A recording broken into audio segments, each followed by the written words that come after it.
Amen. Namshukuru Mungu tangia nimekuja hapa kwa kweli. Yaani kiuno kilikuwa kinanisumbua sana. Yaani kama mtu kanitusha kitu huko nyuma. Kama umebebeshwa ni mzigo. Kama mzigo huko hapa. Lakini namshukuru Mungu kwa maombi ambayo nimehudhuria kwa kweli. Yaani sasa hivi langu iko safi kabisa. Namshukuru Mungu na kuna. Na siku za nyuma uliwahi kwenda kwa waganga? Siku za nyuma kabla ni zamani sana. Kabla hujaja hapa. Zamani sana. Lakini ukuona hata faida ya kwenda huko? Sijaona faida yoyote. Lakini umekuja hapa umefunguliwa. Lakini nimekuja hapa nimefunguliwa tena. Na unasema umeota ndoto. Ile ndoto umeota tuambie. Niliota ndoto siku ya kwanza ambapo nakuja hapa.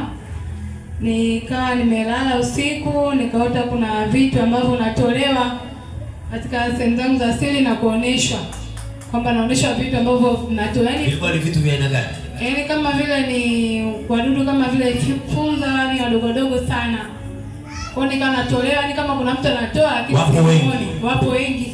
Yaani kama wananyekenya lakini ni wengi, lakini yaani kuna mtu anatoa ambaye simuoni ananionyesha kwamba vitu ambavyo vinatoka sehemu ambazo.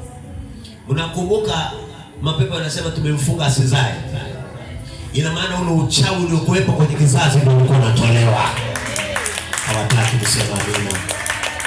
Kila uchawi ambao umetuma kwako utatolewa na malaika wa Bwana katika jina la Yesu aliye hai. Kwa Yesu makofi mengi sana. Wewe unatuambiaje zaidi?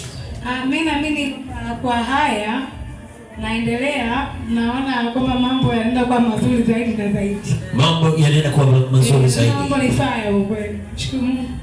Na mambo yanaenda vizuri sana. Mzee wako anasemaje? Sasa hivi amekuwa mpole sana. Mbona mimi nashangaa? Amekuwa kama maji ya mtungi. Yaani kama maji ya mtungi. Kazi imeenda sasa. Umeona kwa kazi na dawa. Dawa ni Yesu. Hakuna kuwahi hizi hapa. Pigia Yesu makofi na mgelegele.